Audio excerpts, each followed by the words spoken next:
Coming up on this episode of the Roundtable.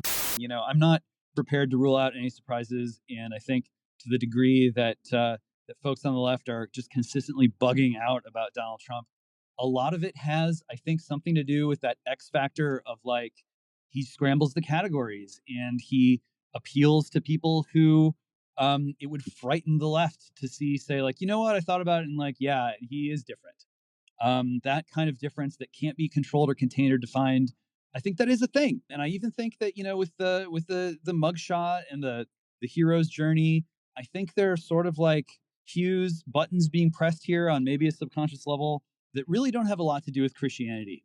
And as America trends in a more overtly post-Christian direction, as a lot of Christians sort of wander off into this sort of well, they call themselves Christian, but when was the last time they set foot in a church, sort of post-Christian America, I think maybe those kinds of things, those deep-seated sort of cosmic narrative, hero's journey things, might resonate a little bit more. I don't think that this is going to lead to, full-blown Caesarism. I think America is still way too Christian for that, and I don't think Donald Trump is going to be the guy who, rides back from Gaul with the tribunes and the whole thing. I think that's really a fantasy that's not going to materialize.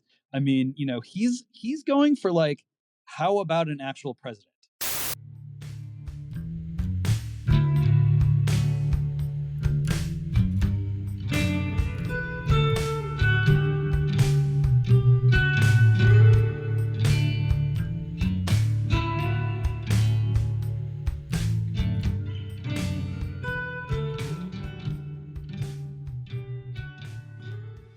Hello, and welcome once again to the Roundtable, your weekly publishers and editors podcast here at the American Mind. I am your host for today, Seth Barron, managing editor of the American Mind. I'm joined by publisher and president of the Claremont Institute, Ryan Williams, and editor of the American Mind, James Poulos. So, last week we witnessed the unveiling of a new and unique bit of presidential portraiture. Former President Donald J. Trump was arraigned in Fulton County, Georgia, on his RICO charges. The district attorney and local police chose not to exempt him from standard processing, and thus he, like his many co-defendants, was photographed in his mugshot released to the press. There was a lot of anticipation from the left as to what this mugshot would look like. They've been champing at the bit to get this into their hands for years.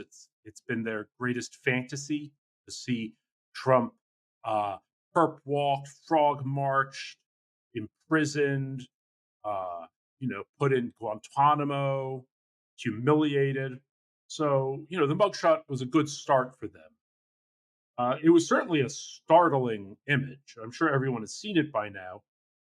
Trump is glowering with an angry intensity that reads, to me at least, as focused, intentional, and committed. It's rare to see a picture that speaks to the presentness of the act of capturing it, but I thought this image communicated exactly that. Say what you will about Trump, he's a master of using the media. And to think that this was just a snapshot taken by someone who's not part of his comms team. There was no arranging for it. There weren't 200 stills taken. This was just the spur of the moment. It's pretty amazing. I mean, there's kind of a well-known picture of Paul Newman, I don't know, when he was in the Navy. And, just before he was famous, just posing for an ID or something like that. And the image is just so striking because it looks like a Hollywood cheesecake shot or something. I mean, he's just beautiful and his hair looks perfect and he's smiling and his hat is cocked. The Trump picture sort of reminded me of that a little bit, and there's been a lot of noise on both sides about it. Anyway, I was wondering what you guys think. Yeah, I agree, Seth. I mean, especially when you put that as the mugshot up against some of his co-defendants or all of his co-defendants even. It's clear, well, maybe not all of them, but Trump knew, I'm sure instinctually, as you have laid out, because he's kind of always been an instinctual master of media, especially this what James would call the televisual age, somewhat being eclipsed by digital, but Trump also in his own unique way, a master of social media as well. No, it's clear the left didn't quite get what they wanted with this. I think you capture well what it conveys, which is uh, ready. I mean, it was basically ready for a meme, and it was ready for a pro-Trump meme, which is he's ready, he's determined, he's going to face this down. I mean, that I think the Trump team sold 24,000 T-shirts or something with his mugshot on it. They raised a bunch of money this month, so, and they would have raised even more, I think, if the indictment or arraignment or whatever it was when he turned himself in had been earlier this month rather than last week. So yeah, but all that said, what does that really get Trump? That's the real question. Is it going to help him at all in his struggle in front of the court in Georgia or in front of judges, where I suspect they're going to try to remove it to a federal venue, as Mark Meadows was arguing last week in court? How much will this help him, other than help him in the kind of communications war and in the primary race, for that matter? This is unfortunately for the other candidates, and very much including DeSantis. As Trump has been beset by more legal troubles, his lead just grows and solidifies in the primary. So, and this is just maybe the cherry on the top of the ice cream sundae here for Trump, at least in that sense of waging a visual and media war with him as the beleaguered yet defiant and determined man, standing with his people against a corrupt system. So in that sense, he played it perfectly. Well, I think that's all very right. I mean, there's no bigger and better content farm out there than Donald J. Trump. He is undefeated, many bushels of content produced, the envy of Stalinist production quotas everywhere. It really is something. I think what we're beginning to see is that perhaps Trump will make a more powerful martyr than troll. That is territory that he has not quite ventured into before. Who's really your friend? When you're at your lowest moment, who can you count on when you can't count on anyone else? These are timeless questions, especially for leaders, politicians, military folk, even humble celebrities. No doubt, have experienced these moments. And just when you thought that everything Trump had become reduced to a kind of script or teleplay in which everyone takes their assumed parts, you have this new turn of events, and I do think it will be a challenge for him to parlay his ever more iconic visage into quote unquote real results. But this is new. This is a new wrinkle. I've been tantalized to see how the memes have sprung into action on Q. Some of these, edited versions of the mugshot, something almost anime-like quality to them, sort of doomed romantic hero vibes, all very interesting. We every once in a while stray into Marshall McLuhan territory on this podcast, and one of his less well-known books, From Cliche to Archetype, 1970, one that I've kind of been picking away at over the past few weeks, and kind of puzzling over, like, well, it's easy to see how like an archetype can be reduced to a cliche on the internet, but I think with this mugshot, we're beginning to see how the Trump cliche, of like Orange Man with the shock of blonde hair and the gigantic mouth, is actually now moving into archetypal territory, and that has something to do, I think, with the memeability of Trump. He is kind of rising now to an archetypal level. It's remarkable to see this playing out in real time, and I think a lot of pro-Trump memers out there do have a taste for how something that is a cliche today can, on the internet, be turned with remarkable speed into the archetype of tomorrow. That kind of heroic or even Jungian sort of figure that seems to transcend space and time and reach cosmic proportions. whether or not that can serve as the substrate for a nuts and bolts political campaign that ordinary Americans can and do rally around, remains to be seen. But I think very much remains to be seen for all of the fatalism that surrounds Trump and all of the ways in which the deck seems to be stacked against him. The guy just seems to have a habit of scrambling expectations and scrambling people's perceptions and plans. Certainly, the folks on the left think they have a very good idea of what the internet is, how it works, how to control it, an expert idea. And if there's one thing we can count on Trump to do, I think it is to frustrate the expectations of the experts, come what may. Yeah, I really like the what you said about the Jungian aspect of this, because that I was thinking that Trump, like when he left the jail after he had his picture taken, and he was saying, boy, that was really unpleasant. And what I got from the picture, it's almost like in the hero's journey, the hero has to mature through kind of like a trial by fire. And it almost seems, now this might be just getting really over the top, but it feels like Trump is like the inessential parts of his personality. It's like they're being burned away. I mean, one hopes, and that what will emerge is like forged and quenched and like hard, like adamantine and purposeful. It would be great, right? Like if all of his energies could really become as directed as his gaze in that picture, it would be something.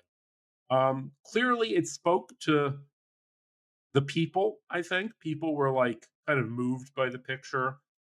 A lot of people were saying, "Oh, this is going to help him win the black vote," because they'll like, I don't know, intuitively feel for this guy who's being run through the ringer unjustly. I don't know about that. It seems like kind of a fond hope, though. The thing about the black vote is it's so monolithically blue that you don't really have to like win the black vote to beat the Democrats. You just have to convince a few of them not to vote that way, because it'll have like an outsized effect if you can just shave off a little bit of it. Okay, well, I think we sort of covered the question of the image. Let's talk about. Maybe there's something wrong with me, but I'd like to squeeze in a little bit on this black vote question because I know it's on a lot of people's minds. I mean, on the one hand, there's this argument that it's like, well, it's the black vote is really just a ballot harvesting operation, and even if you put up a guy who, like a lot of black guys, and let's face it, they're probably mostly going to be guys, although your mileage may vary, of course, depending on who you are.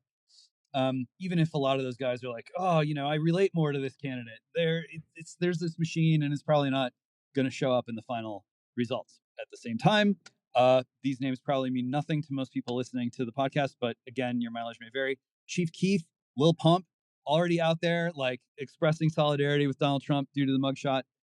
There are, high-profile black celebrities and folks who might not make it in the mainstream, but in the internet age, the mainstream isn't really what it used to be, and I don't think we can completely dismiss the prospect of this kind of, micro influencer or whatever you want to call it tier of black public figures, kind of going off script and speaking directly to their fans might not be enough to like move the percentages by double digits, certainly, or even by 5. But like you said, a little bit could have a more of a ripple effect than we predict. Of course, I think the solid bias on the right now is to say like, no, like stop chasing after this pipe dream. Donald Trump is going to create this rainbow coalition of MAGA people. And it's hard to really argue that hard with that bias, but at the same time, like it's very easy to just sort of say that that's the way that things are going to be. And again, I'm not prepared to rule out any surprises, and I think to the degree that that folks on the left are just consistently bugging out about Donald Trump, a lot of it has, I think, something to do with that X factor of like he scrambles the categories and he appeals to people who it would frighten the left to see, say, like, you know what, I thought about it and like, yeah, he is different. That kind of difference that can't be controlled or contained or defined. I think that is a thing. And I even think that, you know, with the mugshot and the hero's journey, I think they're sort of like cues, buttons being pressed here on maybe a subconscious level that really don't have a lot to do with Christianity.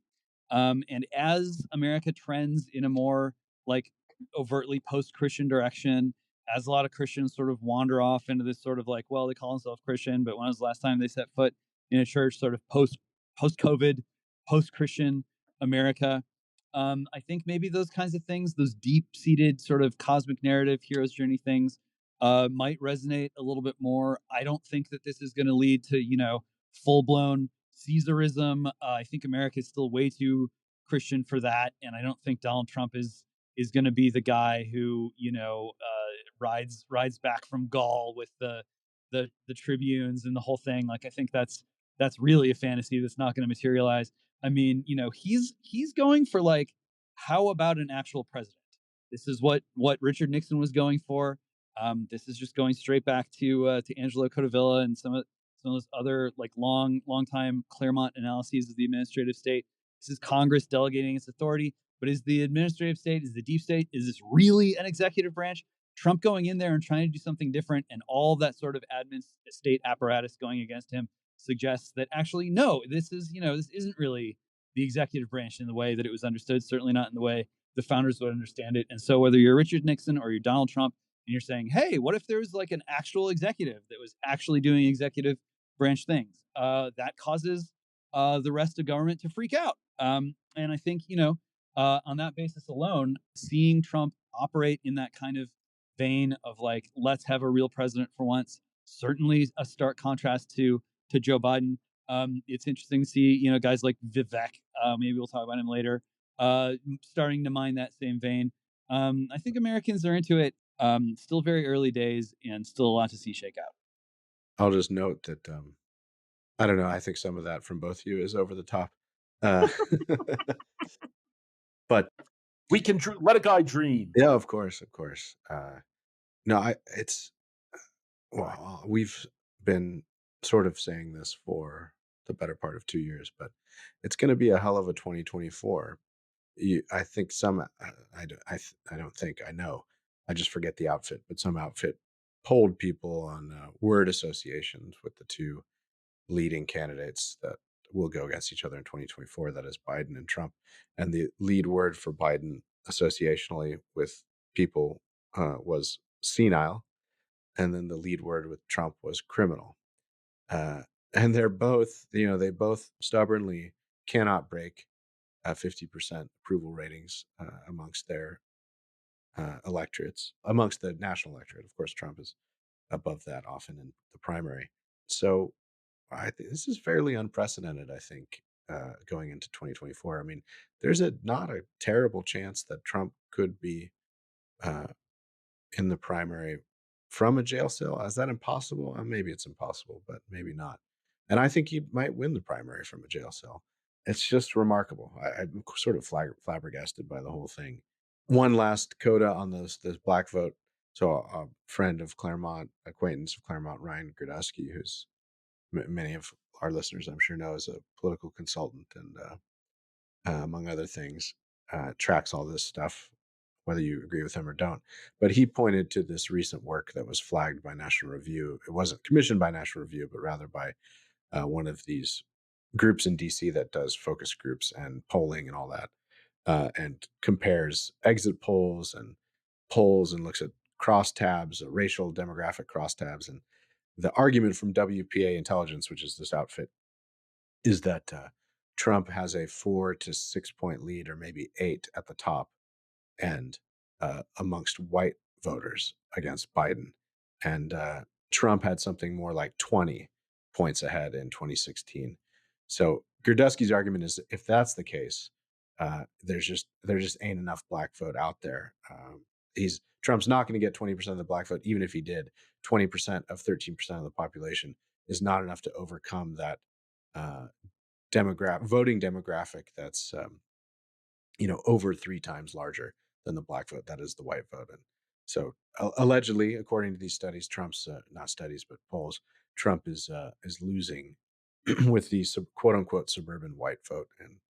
And so who knows? Maybe if the Biden scandal with Hunter continues to roll and it increasingly becomes apparent what seems evident to a lot of us, that Biden was running a kind of pay for play influence game while he was vice president with burner phones and fake email accounts and all the rest.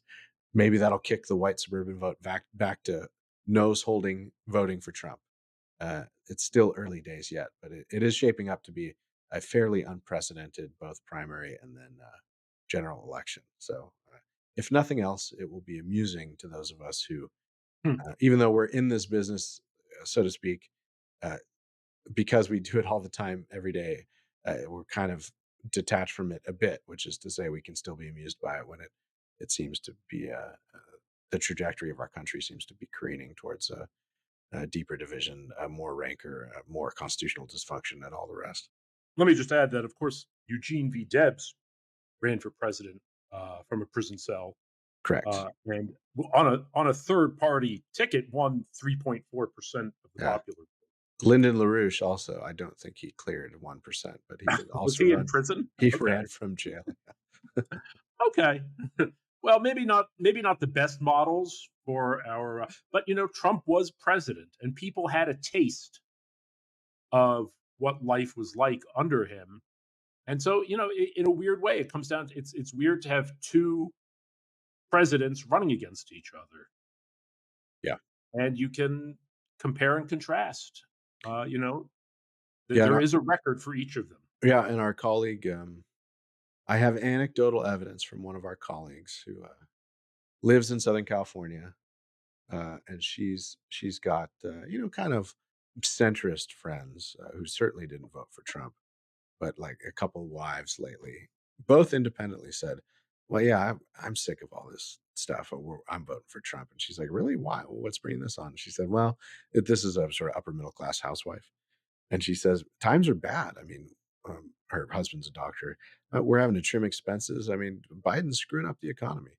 Now, for that's, the attributing either economic success or economic skids to presidents alone, of course, is a dubious practice in American politics without much basis in empirical evidence for causation, how all this stuff comes about. But, if the economy continues to slide through inflation or a real housing crash, who knows? It could come in any number of forms. I think Trump's chances will go up quite a bit in the general election, and a lot of these what look like pretty tepid general election polling trends for Trump right now could reverse, because his argument is pretty simple, if facile and sort of fast and loose with actual causation. But it doesn't matter; it'll be compelling, which is to say, look, your life's been kind of miserable on the economic front. Inflation, gas prices since Biden took office.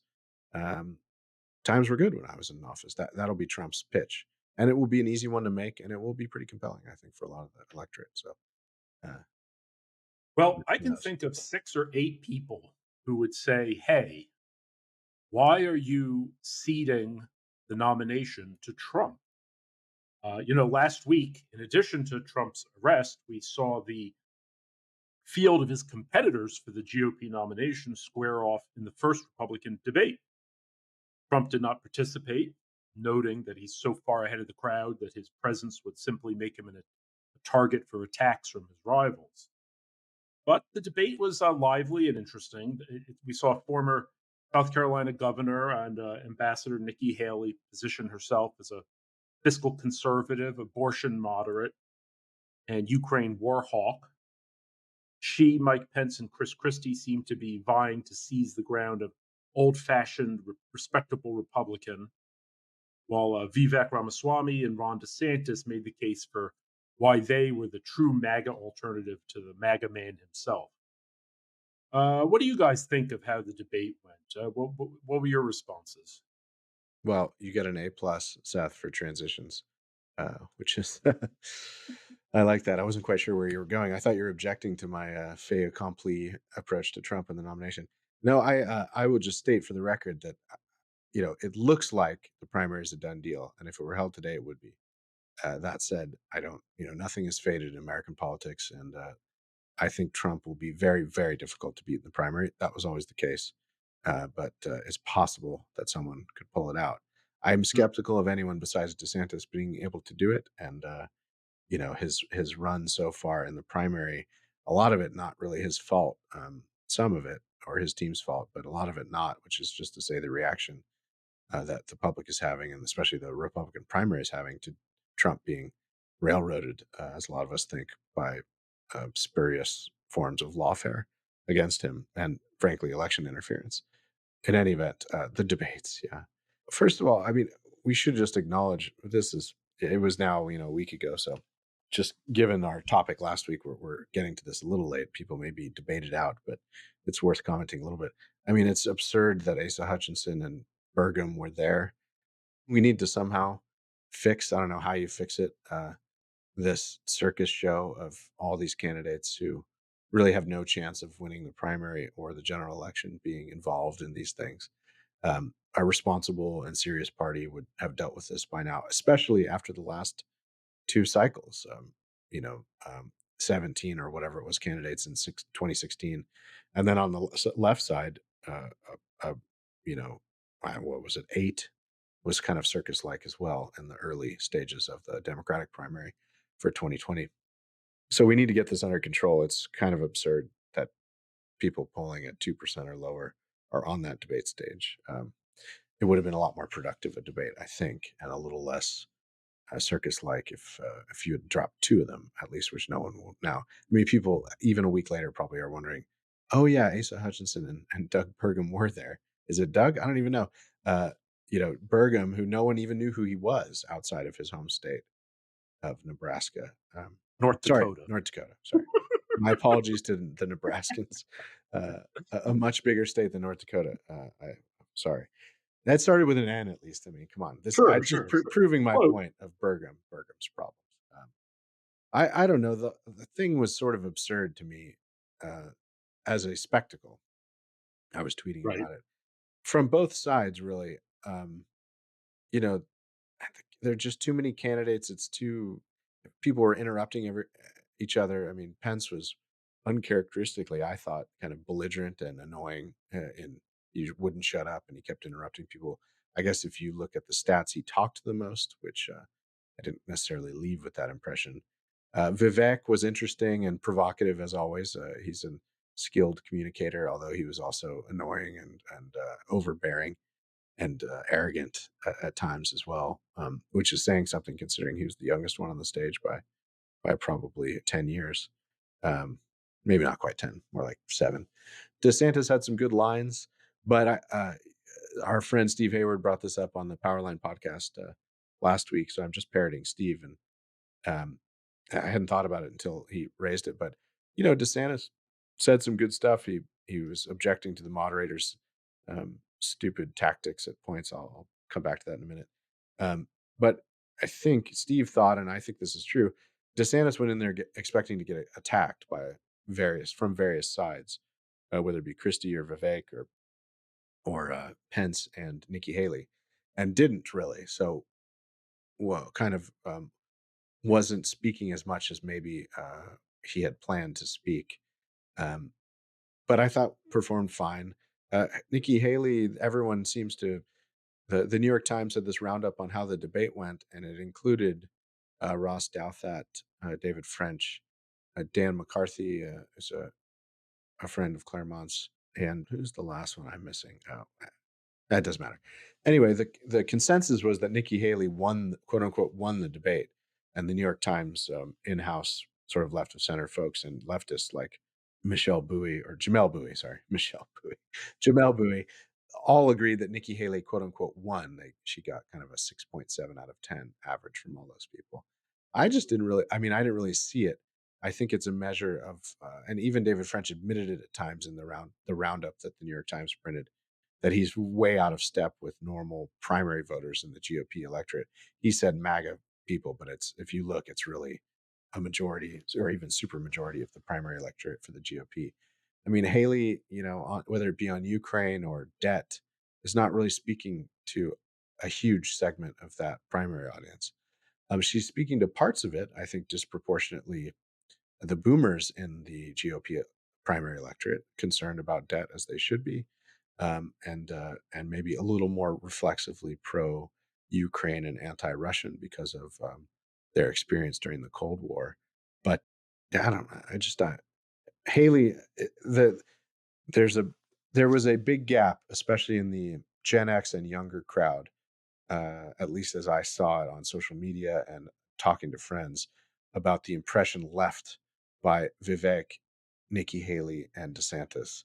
So there's this generational divide, I think, at play as well. And then finally, raised it or teased it, so I'll talk about it. We need to get this forum out of the hands of the mainstream media, Fox included. I thought the performance by the Fox moderators was pretty bad.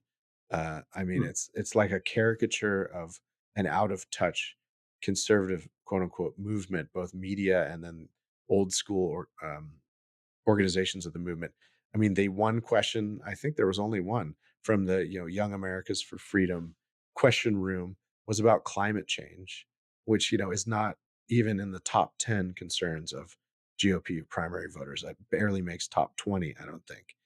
So why ask it? I mean, this business of where do you all stand on X issue? Are you for it or against it? Raise your hands is like the debate stage equivalent of the stupidity we've gotten into in recent years with quote unquote conservative report cards. Is that policy conservative or not? Quote unquote conservative or not?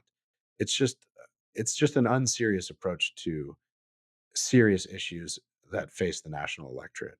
It's kind of a rules-based approach to politicking rather than a prudential one, and it's infantile, and that's what DeSantis said out of the gate. He basically said, "What are we, school children? We have to raise our hand, yes or no, on any of these questions.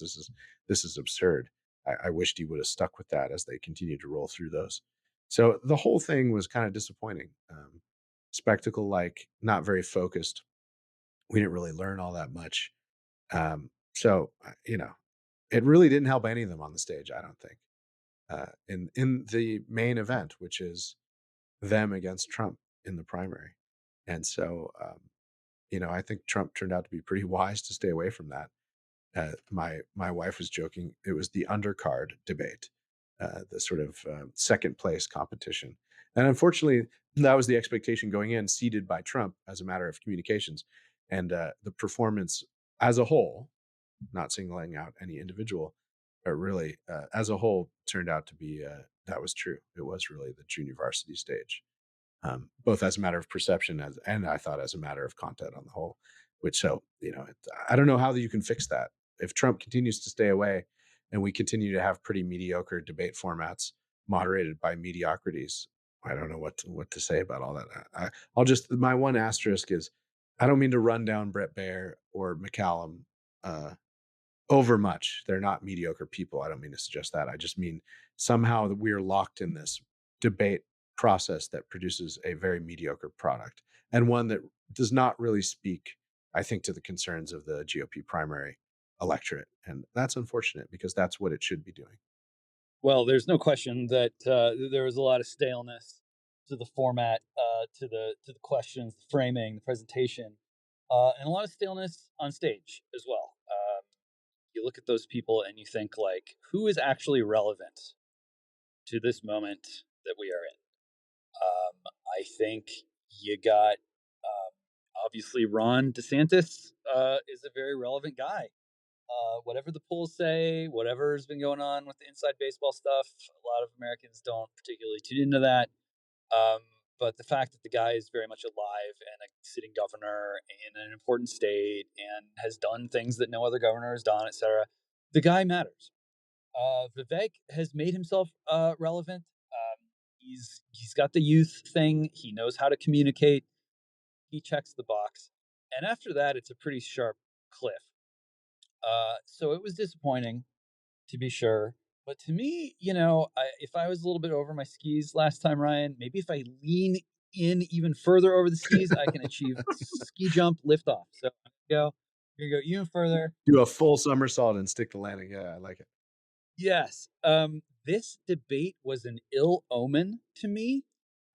America has serious entrenched problems right now. And I don't know if any one person is capable of making those bad things go away.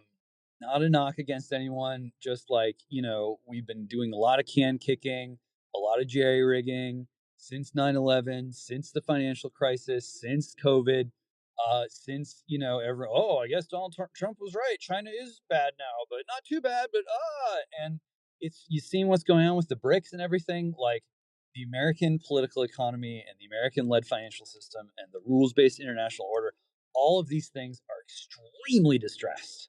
And a lot of Americans are feeling the pain. And a lot of Americans are rightfully dubious that dragging yourself out of out from behind your cell phone, off the couch, casting a ballot, and is just going to change anything significantly when it comes to these fundamentals. Of course, that's not to say that voting for president is a waste of time. But the reality is, I think we're having a lot of political fights, a lot of political infighting right now because so few politicians, so few people who are actually, professionals, so many public officials are just straight up not able to take decisive action. There's a lot of paralysis going on. And so we get a lot of political infighting. And what that means with regard to this debate is, what are people really auditioning for on that stage? Really, are they really auditioning to be Trump's VP? I mean, maybe Vivek, maybe, probably Ron, not interested. Probably a lot of everyone else on that stage, not interested. Nikki Haley, I don't think she's running to be anyone's VP. I think she's running to be the presidential nominee of another ticket. We have really got to consider, for real, that there are enough donors right now who are going to just keep writing checks for someone who is going to challenge Trump all the way to the end, whether within the Republican Party or outside the GOP. We saw what happened when, David French was that guy, not very successful, but time has gone by. We know that the neocons have lined up behind their deal with the regime, and it would just not shock me at all if there was an attempt to run a candidate, whether it's Nikki Haley or Tim Scott, who is super lavishly funded by whether it's Larry Ellison from Oracle, some consortium of other donors, and backed by this rump GOP establishment apparatus. These people are really sure that they can outlast Trump. This might be their last chance to prove that that's true. Nikki Haley, maybe she had a little bit of freshness and razzle dazzle a decade ago. She's been so far out of circulation, so far out of power. Her only possible path right now is as a vehicle for these interests. And I think that those interests are ready and willing and prepared to ride a vehicle like that all the way to the end, especially if it causes trouble for Trump or whoever tries to take Trump's mantle. Someone like Vivek, even someone like Ron DeSantis, could wind up in a position where they say, look, Trump's not going to make it to the end. Even if you love Trump, I'm telling you that the next best thing to Trump is me. And if this guy's in jail or if this guy's going to get zapped in the Electoral College or whatever, second best choice is to vote for me. I can go the distance. They're not going to whack me. They're not going to take me out. They're not going to throw me in jail. This is, there are a lot of paths here, and people are going to find, I think, that their ambitions can lead them into positions that are really new. I think this is just the early rumblings of all this kind of weirdness that is coming down the pike. Trump isn't the only person who can pull some kind of unexpected rabbit out of their hat in this race, and so I'm sort of watching all this unfold with some kind of dread. Yeah, that's a really good point. The idea that this split between the traditionalists and the MAGAists could really fracture, and we'd wind up with a third party. That'd be bad. The question regarding the division in the field mirrors an ideological battle taking place in the conservative think tank sandbox. I'm not sure if this is the right, if I've got the right perspective on this, like which is field and which is ground. But regarding the so-called freedom conservatives, or free cons, as they call themselves, who recently put out a manifesto setting out their stance as apart from the nat cons, the national conservatives, who, I guess are more on the MAGA side and who seem to have a lot of the energy and momentum. Ryan, you had some thoughts about this. Do you want to pick up this thread? Yeah, I teased it a couple weeks ago when I recommended John Fonte's piece for the American Mind, Free Cons versus Nat Cons. And John does an able job of getting at some of the differences. So I encourage people, if they haven't, to go read that. But yeah, I learned more from John actually than I teased out at the end of the segment a couple weeks ago, which is Ovik Roy, who runs, I forget the name of his think tank, but it's kind of a public policy and healthcare think tank based out of Ovik lives in Texas, based down there. But it's a national think tank, a policy think tank, and Ovik was the organizer, I guess, behind this freedom conservatism statement of principles. We have a couple friends who signed on to it, Steve Hayward being one of them. And the explicit purpose of it was to, yes, repudiate the national conservatism movement, the Nat Cons, which came out with a manifesto of sorts, or a state, maybe they called it a statement of principles too, last year, which some of us signed on to, some friends. I didn't agree with every particular of the NatCon manifesto. My colleague Charles Kessler has yet to publish, but is working on a critique of them that is smart and intellectually interesting and politically interesting. So just keep an eye out for that in the coming months.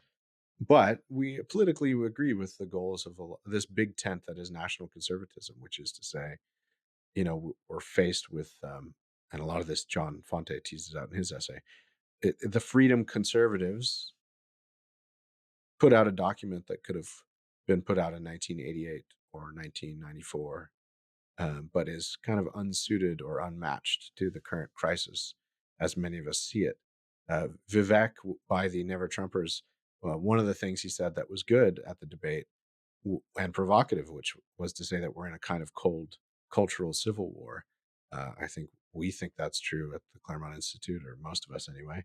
We've commissioned pieces on it, maybe most prominently and most popular, Angelo Codavilla's piece from the American Mind from 3 years ago about the cold civil war. Our revolution's logic. We seem to be bringing up that essay every month or so here on this podcast. Go check it out if you haven't.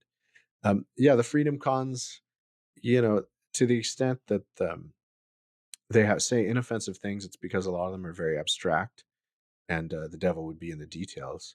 And then they seem to parrot, at least in like watered down form, some of the left's talking points. And John Fonte brought up two things at least, which is on the immigration question, and then on the question of the freedom cons don't put it this way, but on the question of systemic racism, or as they put it, the hurdles still in front of the descendants of American slaves, that is, of course, Black Americans, and the lack of their full freedom of opportunity. It's an explicit point that Ovik Roy made in his description of published in National Review of the impetus for the freedom conservative statement and all the rest, which is, he said, unlike the Nat Cons, we think X, Y, and Z about race in this country, which is basically there are still barriers to full equal opportunity to the descendants of American slaves. And so, this is an acute thing for us. And Ovik Roy has said elsewhere that the big problem with conservatism goes all the way back to Barry Goldwater voting against the 1964 Civil Rights Act.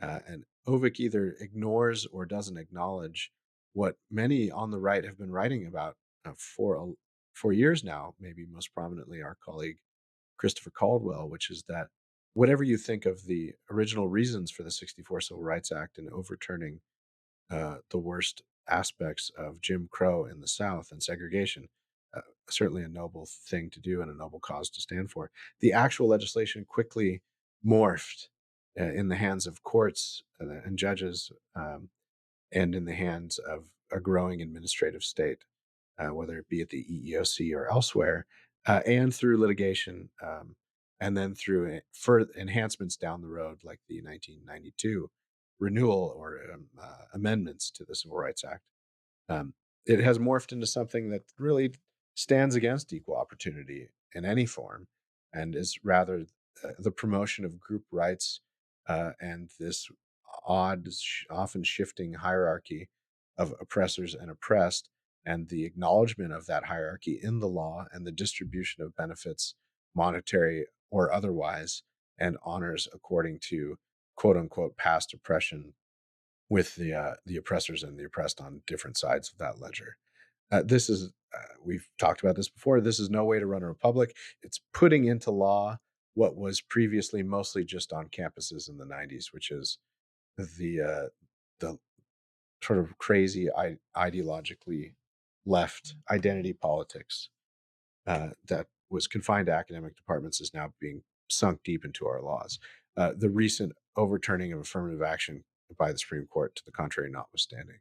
So, recognizing all of that, the freedom conservative statement seems to be kind of oblivious to all that, or just ignores it.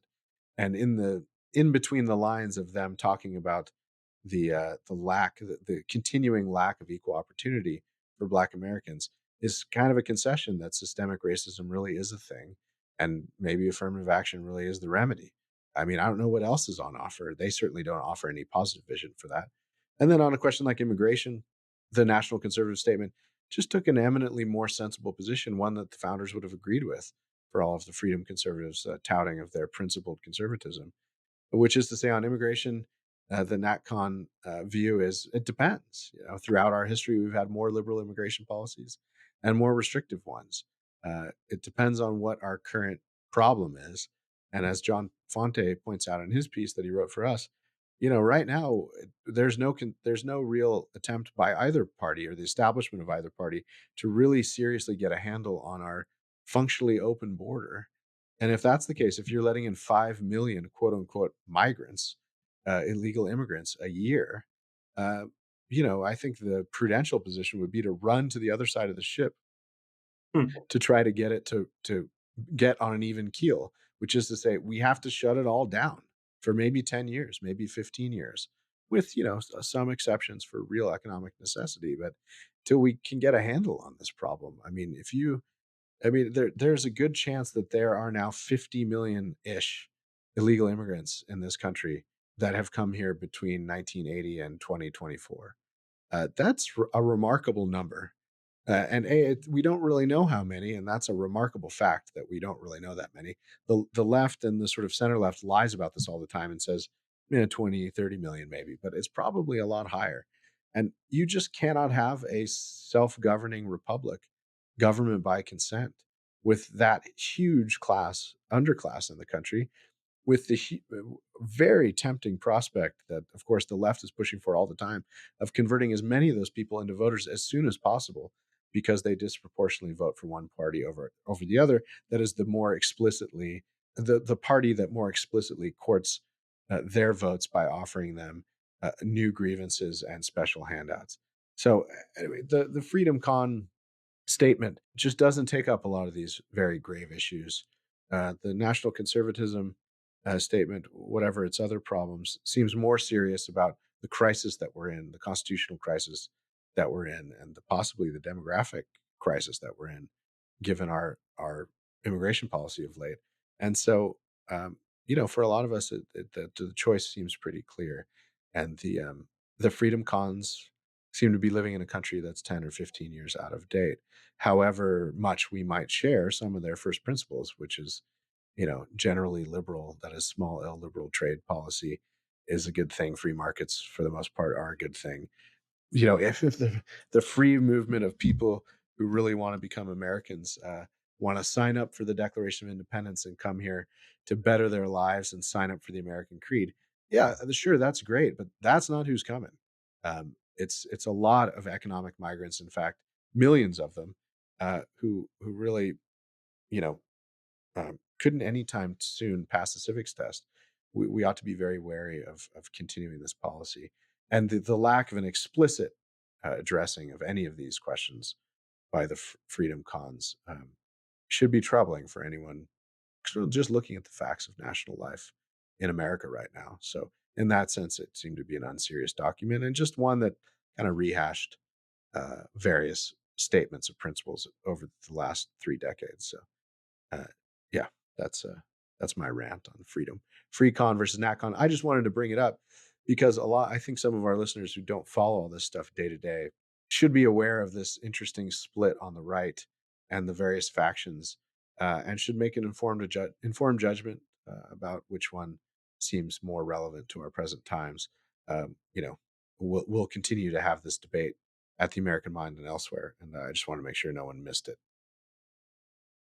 Yeah, I mean, the idea that, I mean, to me, okay, for instance, like in New York, people are, there's a big crisis because New York City has, okay, it's a sanctuary city, but it also has this absurd right to shelter provision, which many people have pointed out, like, oh, this seems like these two things could be in conflict one day. Well, that day has come because now there's thousands of people streaming into New York, and New York has taken upon itself this obligation to provide them with shelter. So people are complaining about, oh, well, it's the sanctuary city. The problem is not sanctuary cities anymore. America has become a sanctuary country. Like, are they deporting anyone except maybe like, murderers and, like pedophiles? I mean, talk about the bar. I mean, so much of this is too little, too late. The barn door is not only open; they've welded open the gates on the border, not to inconvenience anybody. It's so bizarre to me that this is. I mean, what else foretells the end of the republic than barbarian hordes streaming across the border? I'm sorry. I'm sorry. You just got me going there, Ryan. You unleashed my bad feelings about this. Sorry. Well, as a fairly recent former New Yorker, Seth, I understand. No, it's I go back and forth yeah, between New York and Washington. No, yeah. Go ahead, James. You look at the way that the internet does kind of turn things into archetypes, and like there's something about this system that just kind of automates and wants to classify and categorize and harden these identities. Watching since before 2000, watching the right just continuously sort of consume so much bandwidth trying to establish its own categories. It used to be that like being a Republican was the thing, and then it was like, well, a lot of Republicans suck though, so we're conservatives, and then it was like, well, a lot of conservatives suck though, so we're based, and then you can just watch these iterations over and over again. Neo cons, paleo cons, and freedom cons, and you get some people out there complaining about eugenic cons. It's just like so many cons, and it's like, how many of these identities are going to be created, and how much time are we going to spend sort of arguing about which ones are the true conservatives and whether that's even good, and it's a nationalist and libertarian. It's just like this universe, this like word cloud. And I think a lot of Americans, even intellectuals in the movement, are starting to sort of like falter a little bit and wonder, like, when are we going to find our way out of the word cloud toward the promised land of like actually having and wielding power and doing stuff with it. So I mean, we are all just going to continue to do the Lord's work of sorting through the madness for concerned American citizens who want to preserve their form of government and way of life, and so on and so forth. But I look forward to the day when whether it's professionals in the movement or ordinary Americans can embrace the power of just simply looking at what's going on, formulating some political judgments grounded in common sense and a mature understanding of who we are, where we came from, and how we got here, and making formulating political opinions and making judgments accordingly without having to to wage the nomenclature wars more than actually politicking. Well said. Well, that's basically all the time we have for this week.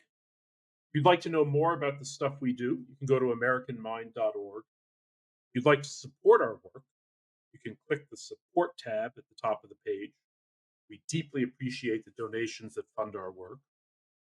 Or you can leave a 5-star review for us on Apple Podcasts or Spotify. You can subscribe to our podcast, spread the good news by tweeting about us, telling your friends at church or work, posting our items on social media. We appreciate all the support we get.